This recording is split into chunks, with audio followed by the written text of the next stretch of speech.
జగన్ ప్రభుత్వ హయాంలో వేలాది కోట్ల రూపాయలతో జరిగినటువంటి లిక్కర్ స్కామ్ లో కీలక పరిణామం చోటు చేసుకోబోతుందా అంటే అవుననే అంటున్నారు. మరి ఇప్పటికే వరుసగా 12 మంది అరెస్ట్ చేసింది సిట్ అధికారులు. మరి సిట్ కూడా చాలా వేగంగా దర్యాప్తు చేస్తుందని చెప్పి పలువురు విశ్లేషిస్తున్నారు. మరి ఈ నేపథ్యంలోనే ఉత్తరాంధ్రకు సంబంధించినటువంటి మాజీ మంత్రి మేనల్లుడి, అదే విధంగా కోస్తా జిల్లాకు సంబంధించినటువంటి మాజీ మంత్రి, గుంటూరు జిల్లాకు సంబంధించినటువంటి మాజీ మంత్రుల హస్తం కూడా ఈ స్కామ్ లో ఉందనే కథనాలు వినిపిస్తున్నాయి. మరి మొత్తానికి వాళ్ళు ఎవరు, ఏ విధంగా జరగబోతుంది నెక్స్ట్ ఇన్వెస్టిగేషన్, ఇటువంటి అంశాలన్నీ కూడా చర్చించడానికి మనతో పాటుగా ఉన్నారు ప్రముఖ ఆర్థిక, రాజకీయ, సామాజిక విశ్లేషకులు అప్పసాని రాజేష్ గారు. నమస్తే సార్. నమస్తే.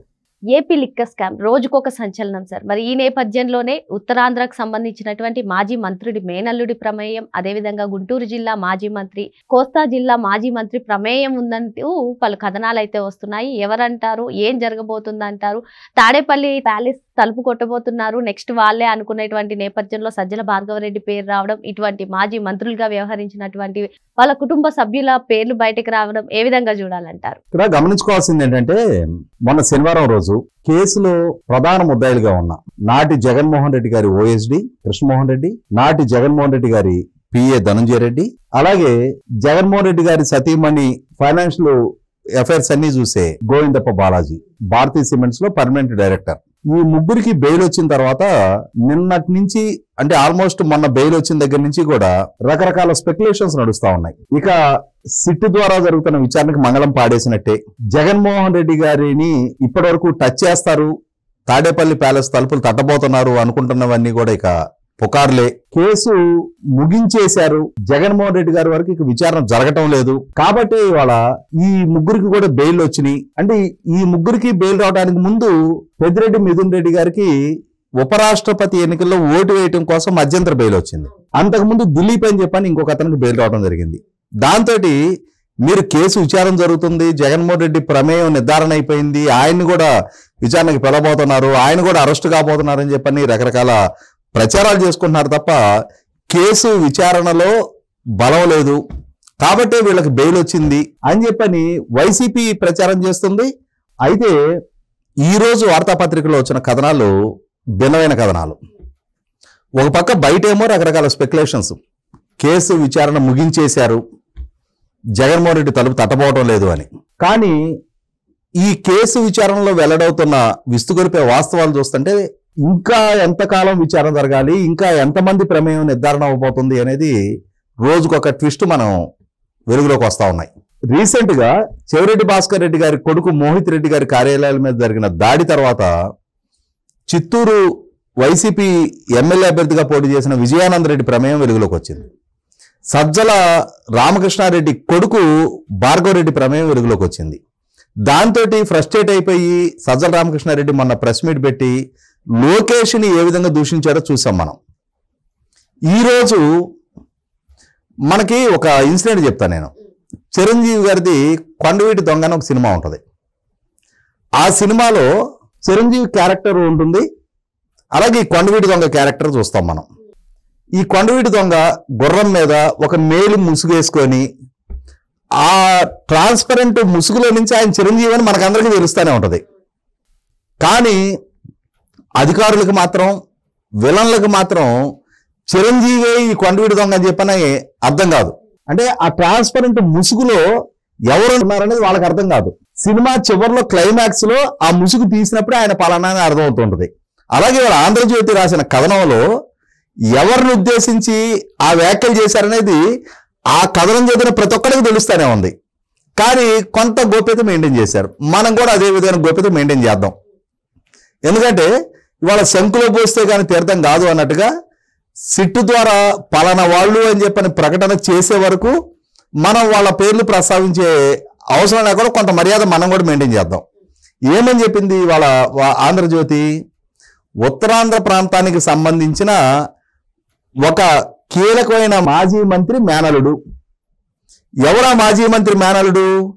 ఎవరైతే జగన్మోహన్ రెడ్డి గారితో పాటు విశాఖపట్నం ఎయిర్పోర్టులో కోడికత్తి డ్రామాని రక్తి కట్టించిన రోజు అక్కడ పాల్గొన్న మాజీ మంత్రి మేనలుడు ఎవరైతే ఉన్నాడో, ఆ కేసులో 5 సంవత్సరాల పాటు జగన్మోహన్ రెడ్డి గారు విచారణకు సహకరించక జైల్లోనే మగ్గిన జన్పల్లి శ్రీనివాసు అడ్వకేటు, కోడికత్తి శ్రీని అడ్వకేటు సలీం గారు గతంలో చెప్పాడు.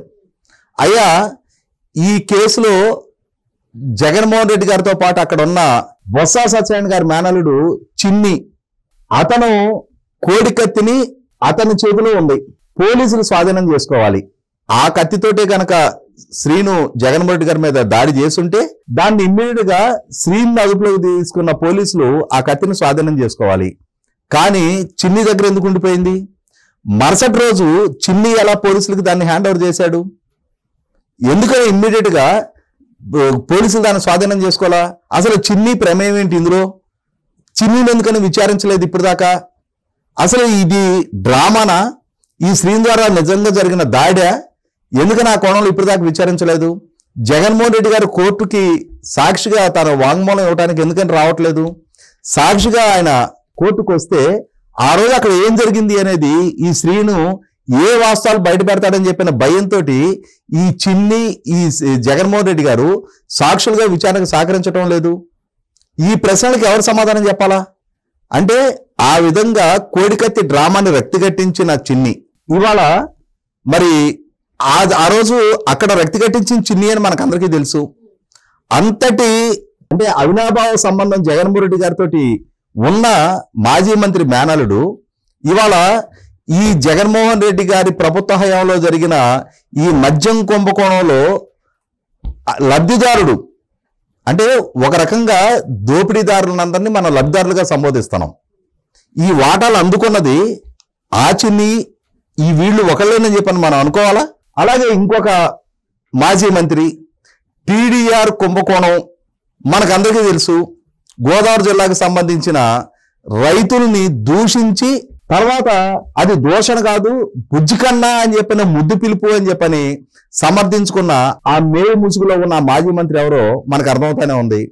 ఇక గుంటూరు జిల్లాకు సంబంధించిన మరి రకరకాల ఆరోపణలు ఎదుర్కొంటూ పదే పదే వివాదాస్పదం అవుతూ మాటకారి మంత్రి అని చెప్పని చెప్పబడ్డ ఆ సోకాల్డ్ మంత్రి ఎవరు అనేది నిన్న జగన్మోహన్ రెడ్డి గారి ఓఎస్డి అండ్ పిఏ జైలు నుంచి విడుదలయ్యే సందర్భంలో ఆ జైలు దగ్గర తన శ్రేణులు అరాచకం సృష్టిస్తున్నప్పుడు వాళ్ళని అభినందిస్తూ ఆయన తంబులు చూపిస్తా ఉన్నాడు. అంటే ఇట్లా తంబులు చూపిస్తా ఉన్నాడు, మీరు చాలా బ్రహ్మాండంగా చేస్తున్నారు, ఇంకాస్త అరాచకం సృష్టించండి అని చెప్పని.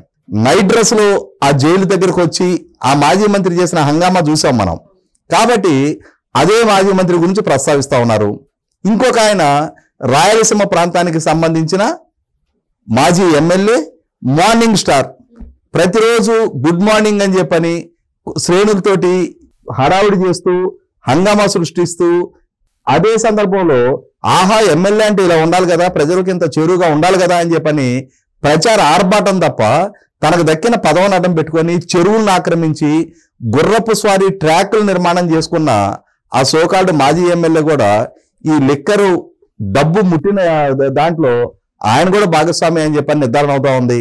కాబట్టి వాళ్ళ ఈ వాస్తవాలు ఒక్కొక్కటిగా వీళ్ళందరి ప్రమేయం వెలుగులోకి వస్తున్న నేపథ్యంలో విచారణ మరింత విస్తృతంగా మరిందరి ప్రమేయం విచారణలో తేడతనం అవుతున్న నేపథ్యంలో 100% విచారణ ముగింపు దశకి చేరుకోలేదు.